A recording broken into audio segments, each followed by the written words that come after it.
Ayun, shout out po sa inyong lahat. Sa lahat ng panadero sa buong mundo, sa lahat ng gumagawa ng tinapay. Ako po ngayon ay gumagawa ng putok bread.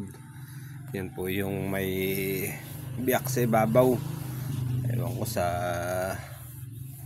iba ko ng tawag. Pero yan naman ay pag pinaalsa, yung putok bread na yan ay hindi na maiging putok. Star bread na po ang tawag dyan pag yung mga pinapaalsa. Pero pag yan po ay niluto agad naman, yan po ay tinatawag na putok. Dahil nabistrag yan ko ng baking. Pero sa ang labanan ay gusto na mas malaki, gusto ng customer, ay hindi natin niluluto ng pagkagawa. Pinapalaki natin kaya naging star bread na lang siya. Hindi na siya pumuputok. Dahil yung iba ay ang mas gusto ay mas gusto nila ay malaki.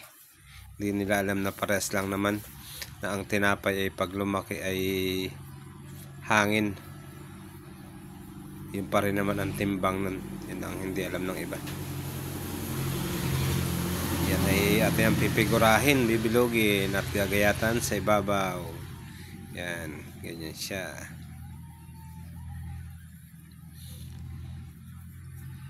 Ito ay pan-deliver nga pala. Itong ating putok na ito. Ang ating harina dito ay hatian. Kung gaano kadami ang first class ay ganoon din ang kadami ang third class niya. Para maluwan siyang punitin. Para gato, hindi siya makunat.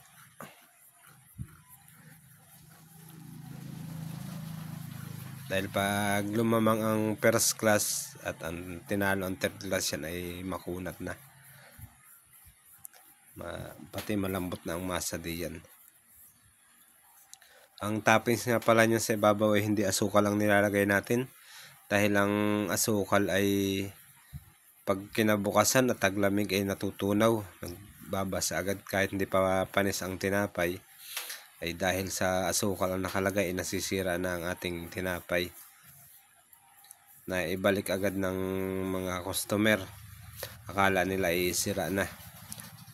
Kaya ang ginagamit kong toppings dyan ay yung gamit sa cheese bread, yung pagulungan ng cheese bread, yung margarine, harina, asukal na minimix para kahit ilang araw na hindi nagbabasa. Yan ang gamit ko dyan guys. Panoodin nyo lang ha. Salamat sa inyong panonood.